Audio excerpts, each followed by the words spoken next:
2.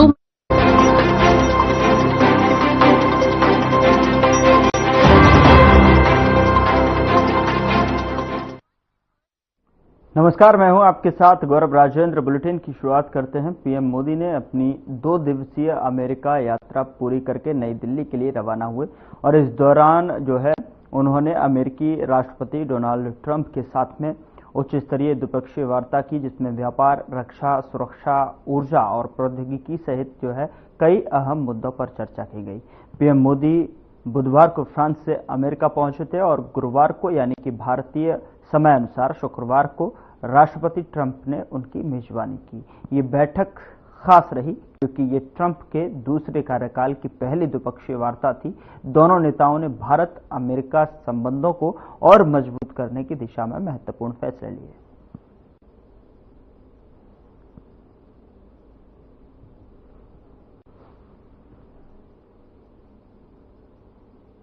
भारत और अमेरिका संबंधों को अपने नेतृत्व से संजोया है, जीवंत बनाया है। जिस उत्साह से उनकी पहली टर्म में हमने मिलकर काम किया, वही उमंग, वही ऊर्जा और वही प्रतिबद्धता मैंने आज भी महसूस की है। अमेरिका के लोग राष्ट्रपति ट्रंप के मोटो मेक अमेरिका ग्रेट अगेन यानी मागा से परिचित है। अमेरिका की भाषा में कहूं तो विकसित भारत का मतलब मेक इंडिया ग्रेट अगेन यानी मीगा। जब अमेरिका और भारत साथ मिलकर काम करते हैं यानी मागा, मागा प्लस मीगा, तब बन जाता है मेगा पार्टनरशिप फॉर प्रॉस्पेरिटी। और यही मेगा स्पिरिट हमारे लक्ष्यों को नया स्केल और स्कोप देती।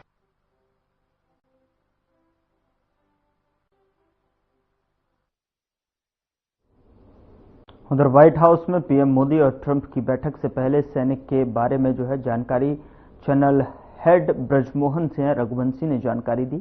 आपको बता दें कि वीडियो में आप देख सकते हैं कि व्हाइट हाउस के अंदर सुरक्षा व्यवस्था को लेकर तैयारियां की गई। देख सकते हैं आप, ये व्हाइट हाउस के अंदर का दृश्य है।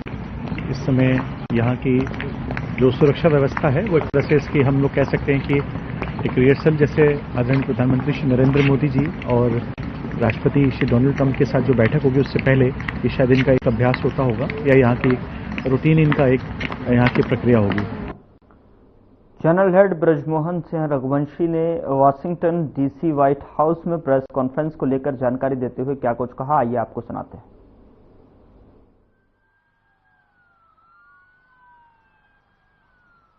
तो हम इस समय सीधे आप देख सकते हैं कि हम जो है व्हाइट हाउस में एंट्री कर रहे हैं और प्रेस कॉन्फ्रेंस आदरणीय प्रधानमंत्री श्री नरेंद्र मोदी जी की होने जा रही है। ये पत्रकार हैं जो इस पूरे प्रेस कॉन्फ्रेंस में उनको बुलाया गया है। आप देखिए, हम लोग सीधे व्हाइट हाउस के इस पूरे कॉन्फ्रेंस हॉल में हम लोग चल रहे हैं, जहां पे आदरणीय प्रधानमंत्री श्री नरेंद्र मोदी जी और राष्ट्रपति डोनाल्ड ट्रंप वो अभी प्रेस कॉन्फ्रेंस को संबोधित करेंगे। आप देखिए, सीधे हम लोग इस पूरे हॉल की तरफ चल रहे हैं जहां पे प्रेस कॉन्फ्रेंस की जाएगी। तो आप देख सकते हैं, ये है वो प्रेस कॉन्फ्रेंस का स्थल जहां पे बस कुछ ही क्षणों में आप देखेंगे आदरणीय प्रधानमंत्री श्री नरेंद्र मोदी जी और राष्ट्रपति डोनाल्ड ट्रंप के साथ यहाँ पे प्रेस कॉन्फ्रेंस होने जा रही है। ये है वो मीडिया, क्योंकि आप देखिए यहाँ पे वो एकत्र हो चुकी है और आदरणीय प्रधानमंत्री जी के साथ वो यहाँ प्रेस कॉन्फ्रेंस करेंगे। मैं इस समय आप ये देखिए, ये व्हाइट हाउस का ये प्रेस कॉन्फ्रेंस स्थल है जहाँ पे हम अभी बस थोड़ी ही कुछ ही क्षणों में यहाँ पे प्रेस कॉन्फ्रेंस होगी जो है, और मैं यहाँ मौजूद हूँ। आप देख सकते हैं इस पूरे प्रेस कॉन्फ्रेंस में, जहाँ पे आप देखिए कि ये आदरणीय प्रधानमंत्री श्री नरेंद्र मोदी और साथ में उनके अमेरिकी राष्ट्रपति डोनाल्ड ट्रंप भी यहाँ पे रहेंगे। और ये प्रेस कॉन्फ्रेंस बस कुछ ही क्षणों में यहाँ शुरू होने वाली है। और आप देखिए यहाँ पे ये पूरी प्रेस कॉन्फ्रेंस होगी। पूरे मैं आपको दिखाना चाहता हूँ कि किस प्रकार से पूरे यहाँ पे इस समय लगातार यहाँ पे जो लोग हैं, जो पत्रकार हैं, वो भी आप देखिए, वो अन्य देशों के भी पत्रकार यहाँ पे हैं। आपको सिर्फ ये पूरा एक तरह से जमावाड़ यहाँ लगा हुआ है सारे पत्रकारों का, और आप यहाँ महसूस करेंगे कि ये सभी पत्रकार यहाँ पे हैं और ये सभी लोग जो है वेट कर रहे हैं सिर्फ इसलिए क्योंकि आदरणीय प्रधानमंत्री जी और डोनाल्ड ट्रंप अमेरिकी राष्ट्रपति हैं, उनका यहाँ पे वो प्रेस कॉन्फ्रेंस को संबोधित करेंगे।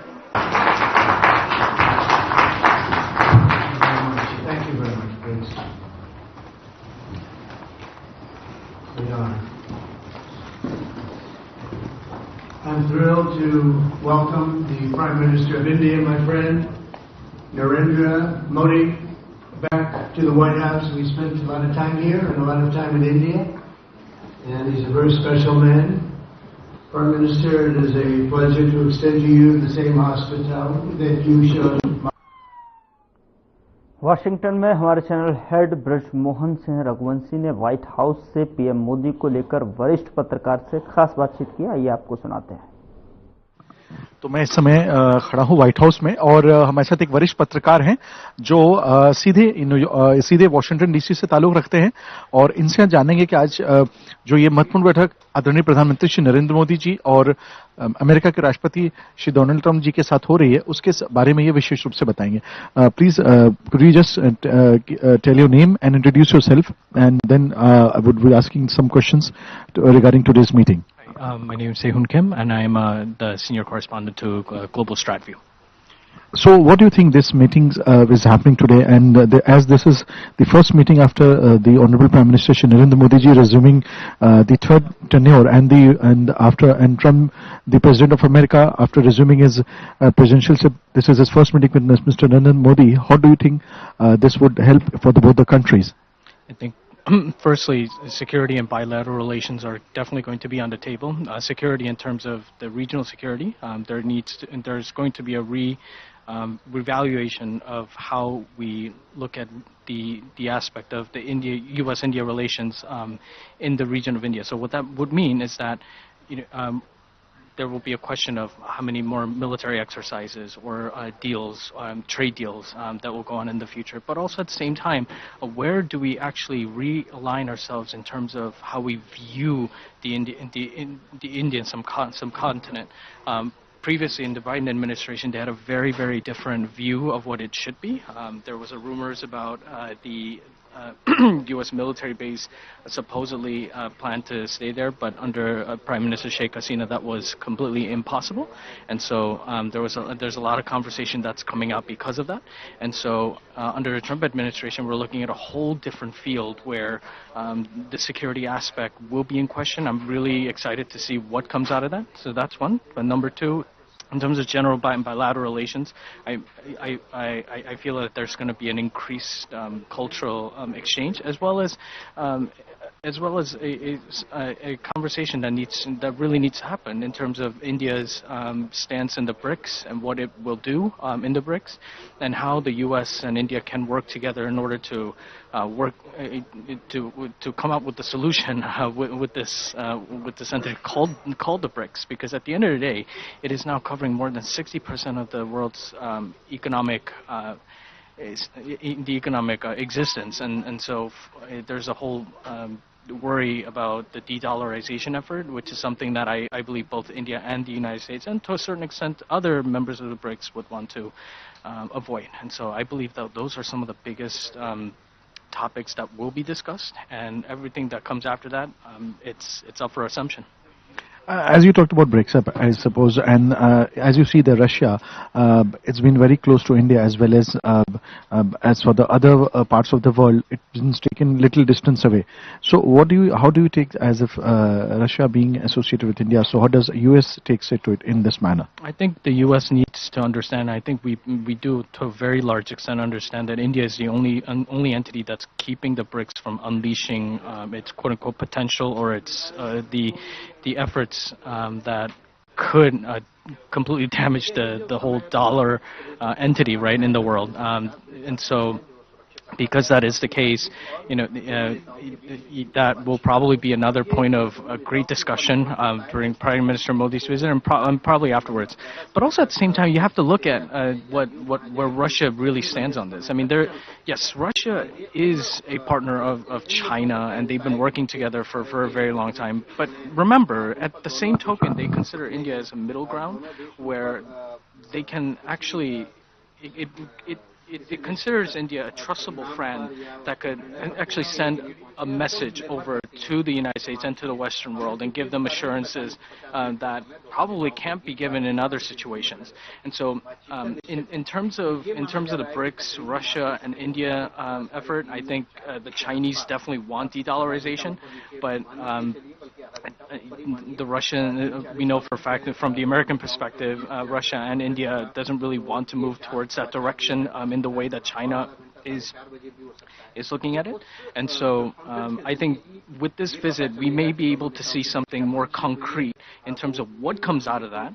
And at this point, if the results are that de-dollarization can be avoided through the mediation of India and a potential strategic partnership to a certain degree with Russia to prevent this all from happening, that would be the best case scenario. But I'm really anxious to see what will come out of all this at the end of the day.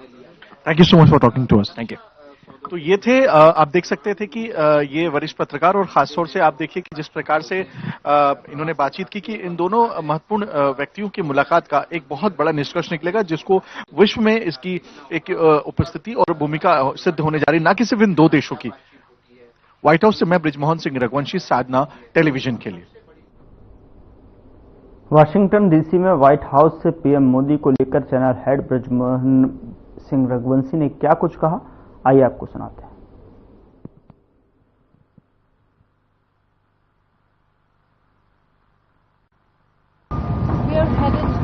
तो आप देख सकते हैं कि हम लोग इस समय व्हाइट हाउस में यहाँ पे एंटर कर चुके हैं, और ये व्हाइट हाउस है। मैं आपको सबसे पहले बताना चाहूंगा, खास तौर से आप ये देखिए, ये आप हमारे पीछे देख सकते हैं, हम लोग को यहाँ पे ये एंट्री कराई गई है। और क्योंकि अभी आदरणीय प्रधानमंत्री श्री नरेंद्र मोदी जी व्हाइट हाउस में ट्रंप जी के साथ एक बैठक करेंगे और फिर प्रेस कॉन्फ्रेंस होगी, और हम सब लोग यहाँ पे तमाम जो देश की मीडिया है जो यहाँ पे आई हुई है, मैं चाहता हूँ उसको मैं दिखाऊं कि ये सारी मीडिया आगे चल रही है। आप देखिए, खास तौर से आदरणीय प्रधानमंत्री जी का ये दौरा अमेरिका का काफी, वो ऐसे पहले भी कई बार यहाँ आ चुके हैं, लेकिन मोदी 3.0, जी हाँ, उनके तीसरे कार्यकाल का ये पहला उनकी ये यात्रा है। और अमेरिका के राष्ट्रपति डोनाल्ड ट्रंप के राष्ट्रपति बनने के बाद से ये उनका पहला उनकी ये मुलाकात है आदरणीय प्रधानमंत्री श्री नरेंद्र मोदी जी के साथ। आप देख सकते हैं ये पत्रकारों का पूरा जो हुजूम है, जिसमें चुनिंदा पत्रकार जो देश से आए हुए हैं, साथ ही यहाँ के जो लोग, आप देखिए ये यहाँ की पुलिस है, ये सिक्योरिटी पर्सनल्स हैं यहाँ के। और व्हाइट हाउस के अंदर का थोड़ा नजारा आपको दिखाना चाहता हूँ, खासतौर से यहाँ पे ये हमारे राष्ट्रपति भवन की ही तरह, बल्कि मैं कह सकता हूँ कि उसके तुलनात्मक उतनी ही यहाँ पे पूरी सख्ती की जा रही है। और जिस प्रकार से लोग यहाँ पे हैं, आप देखिए, ये हम आपको सीधे व्हाइट हाउस के अंदर हम आपको सीधे उसके दृश्य दिखा रहे हैं। जल्द हम आपको और भी अपडेट करेंगे इस पूरे प्रक्रिया के दौरान। ये व्हाइट हाउस में आप देख सकते हैं, ये यहाँ के खास तौर से ये यहाँ पे पूरा इन्होंने इक्विपमेंट्स का पूरा एक सेटअप यहाँ से लगाया है, क्योंकि हम व्हाइट हाउस के अंदर एंट्री कर रहे हैं। आप देखिए, ये यहाँ पे विश्व का सबसे, अगर हम बात करें, महत्वपूर्ण इमारतों में से एक है। जी हाँ, यही वो स्थान है जहाँ से अमेरिकी राष्ट्रपति अपनी बात को रखते हैं पूरे देश के सामने, अमेरिका के सामने। और आप देखिए कि आज हमें यह अवसर और सौभाग्य मिला है कि जो कि हम यहाँ पे मौजूद हैं, व्हाइट हाउस के अंदर हैं हम इस समय।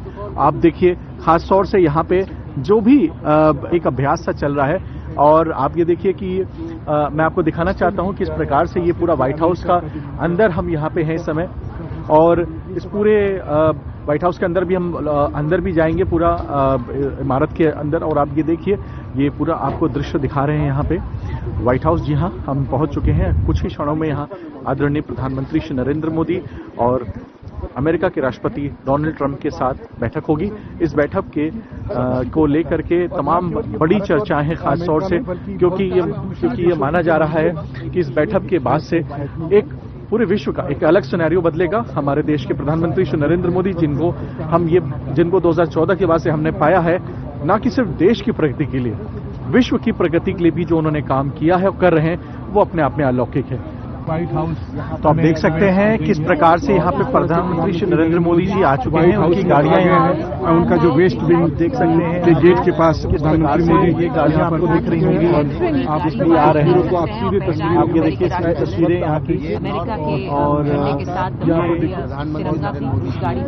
और आदरणीय प्रधानमंत्री गाड़ी यहाँ पे और सीधे ये हम कह सकते हैं पोर्टिको पे सीधे गाड़ी इनकी लग चुकी है और आप देखिए ये सीधे यहाँ पे आदरणीय प्रधानमंत्री बस अभी कुछ ही क्षणों में यहाँ पे वो निकलेंगे यहाँ पे वो गेट और सीधे वो और आप देखिए प्रधानमंत्री दाखिल होते हुए जो तस्वीर आप देख रहे हैं प्रधानमंत्री सीधे यहाँ पे गाड़ी से उतरेंगे। आप देखिए प्रधानमंत्री और डोनाल्ड ट्रंप के बीच मुलाकात थोड़ा सा विलंब रहा लेकिन प्रधानमंत्री चले गए हैं जहाँ पर दाखिल हुए हैं वेस्ट विंग में और यहाँ से अब ये आदरणीय प्रधानमंत्री जी के साथ आप देखिए किस प्रकार से यहाँ पे तमाम वो लोग उनके साथ में हैं। प्रधानमंत्री श्री नरेंद्र मोदी जी के नेतृत्व में जो टीम यहाँ पे आई है, डेलीगेशन जो आप देखिए इसमें तमाम लोग हैं, खासतौर से विदेश मंत्री को आप समझ सकते हैं यहाँ पे भारत के राजदूत हैं विनय क्वात्रा जी जो पहले विदेश सचिव रहा करते थे भारत सरकार में और उनके साथ तमाम प्राइम मिनिस्टर ऑफिस के वो लोग हैं जिसमें आप उन्हें देख सकते हैं और ये सभी लोग अंदर जाते हुए आदरणीय प्रधानमंत्री जी के साथ और ये सीधी तस्वीरें आपको हम दिखा रहे हैं व्हाइट हाउस से। आप देख सकते हैं ये व्हाइट हाउस का ये मैं आपको दिखाते चलूं कि ये प्रेस कॉन्फ्रेंस रूम है और ये देखिए कि किस प्रकार से यह पूरी अंतर्राष्ट्रीय और भारतीय मीडिया यहाँ पे मौजूद है। ये व्हाइट हाउस का प्रेस कॉन्फ्रेंस यहाँ पे आप देख सकते हैं यहाँ पे ये होता है और ये यहाँ पे खास तौर से आप ये देखिए कि जिस प्रकार से बस कुछ ही क्षणों में यहाँ प्रेस कॉन्फ्रेंस होगी। व्हाइट हाउस का ऑफिशियल स्पोक्स पर्सन का ये पूरा ये सेटअप है जिसमें हम यहाँ पे तमाम पत्रकारों को देख सकते हैं जो हमारे देश के हैं और बल्कि अन्य देशों के भी पत्रकार आपको यहाँ नजर आएंगे।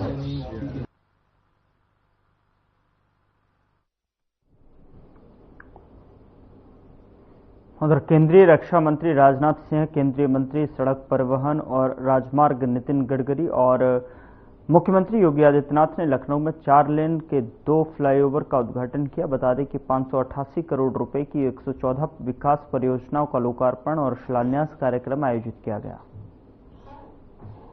और भाइयों, आज लखनऊ को 1000 करोड़ रुपए की अधिक परियोजनाओं की सौगात, जिसमें 440 करोड़ रुपए की लागत की राष्ट्रीय राजमार्ग के 2 महत्वपूर्ण परियोजनाओं और लगभग 600 करोड़ रुपए की लागत से उत्तर प्रदेश सरकार के अनेक परियोजनाओं के लोकार्पण और शिलान्यास का कार्य अभी हमारे दोनों केंद्रीय मंत्रियों के करकमलों से यहां पर शिलान्यास और लोकार्पण का कार्यक्रम संपन्न हुआ है। इस समारोह में मैं अपने दोनों केंद्रीय मंत्रियों का हृदय से स्वागत करता हूं, अभिनंदन करता हूं।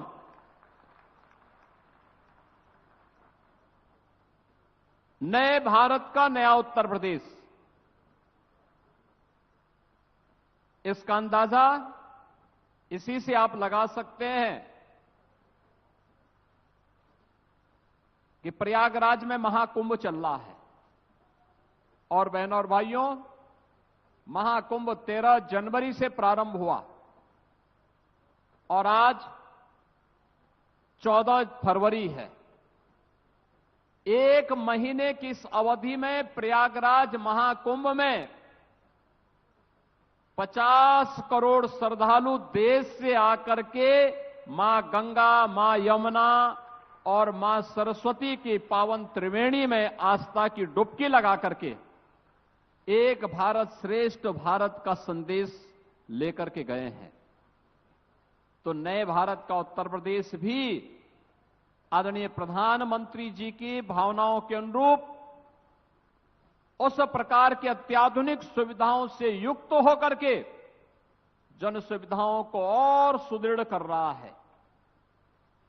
मैं आभारी हूं आदरणीय रक्षा मंत्री जी का, जिन्होंने न केवल लखनऊ के विकास के लिए बल्कि प्रदेश के विकास को तेजी के साथ आगे बढ़ाने के लिए अपना मार्गदर्शन और अपना पूरा सकारात्मक सक्रिय सहयोग सदैव हमें दिया है।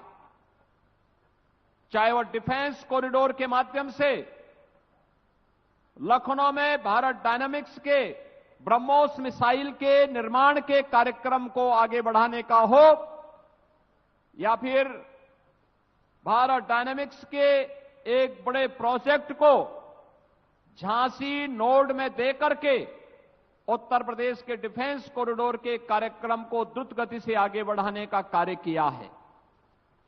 लखनऊ के समग्र विकास को लेकर के स्टेट कैपिटल रीजन की तर्ज पर लखनऊ का विकास हो, उस प्रकार की सुविधाएं मिले, उनका जो मार्गदर्शन था उसी को प्रभावी ढंग से लागू करते हुए आज इसे देश के बड़े मेट्रो सिटी के रूप में लखनऊ को आगे बढ़ाने का कार्य किया जा रहा है। लखनऊ की ग्रीन कॉरिडोर के निर्माण का कार्य हो, किसान पथ के निर्माण का कार्य हो, या फिर बहनों भाइयों, नाम आमंत्रित किया गया था हमारे मित्र नितिन गडकरी जी का, लेकिन वो हमारे शहर में आए हुए हैं, इसलिए मैंने फैसला किया कि मैं बाद में बोलूंगा। और हमें कुछ देने के लिए आए, लेने के लिए नहीं आए। मैं लखनऊ वासियों को यही कहना चाहूंगा कि जो भी विकास इस लखनऊ में आपको दिख रहा है, जो कुछ भी मैं कर पाया हूं, उसमें हमारे उत्तर प्रदेश के मुख्यमंत्री श्रीमान योगी आदित्यनाथ जी और हमारे केंद्रीय सड़क परिवहन मंत्री श्री नितिन गडकरी जी का ही पूरा योगदान है।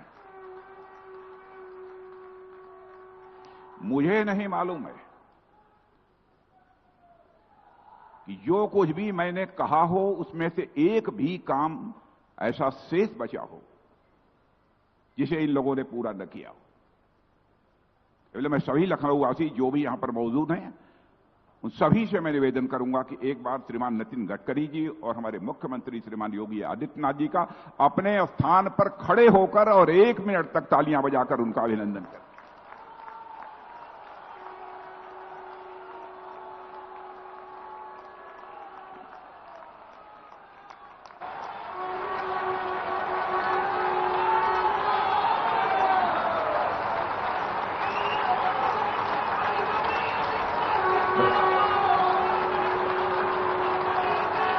इधर के लोग थक गए, इधर के लोग थक गए क्या? इधर थक गए क्या? देश के रक्षा मंत्री आदरणीय राजनाथ सिंह जी, उत्तर प्रदेश को प्रगतिशील, समृद्ध और संपन्न बनाने का संकल्प जिन्होंने किया है और सही अर्थ में उत्तर प्रदेश में राम राज्य की स्थापना करने में जो कामयाब हुए हैं, ऐसे हमारे लोकप्रिय मुख्यमंत्री योगी आदित्यनाथ जी, उप मुख्यमंत्री केशव प्रसाद जी, ब्रजेश पाठक जी, हमारे राज्यसभा के सांसद डॉक्टर दिनेश शर्मा जी, ब्रिजलाल जी, संजय सेठ जी, लखनऊ की महापौर सुषमा जी, मंच पर उपस्थित सभी हमारे पदाधिकारीगण, अधिकारीगण और उपस्थित सभी भाई और बहनों, हमारे प्रधानमंत्री जी ने यह संकल्प किया है कि हमारे देश को विश्व गुरु बनाना है। दुनिया की सबसे 3rd लार्जेस्ट इकोनॉमी हिंदुस्तान को बनाना है। $5 ट्रिलियन की इकोनॉमी बनाना है। और सही अर्थ में ये सपना अगर पूरा करना है तो हमें हमारे इंफ्रास्ट्रक्चर को डेवलप करना होगा। Water, power, transport and communication, ये 4 मूलभूत इंफ्रास्ट्रक्चर है। और अगर इंफ्रास्ट्रक्चर विकसित हुआ तो कैपिटल इन्वेस्टमेंट, उद्योग व्यापार में वृद्धि होगी, रोजगार का निर्माण होगा, गरीबी दूर होगी और निश्चित रूप से हमारा देश विश्व गुरु बनेगा, ऐसा सपना आदरणीय प्रधानमंत्री जी का है। और ये अगर पूरा करना है तो हमारे जो विकसनशील राज्य। बुलेटिन में मेरे साथ इतना ही, पर अब वक्त हो चला है डॉक्टर राकेश गुप्ता के साथ हमारे खास कार्यक्रम प्लस माइनस का।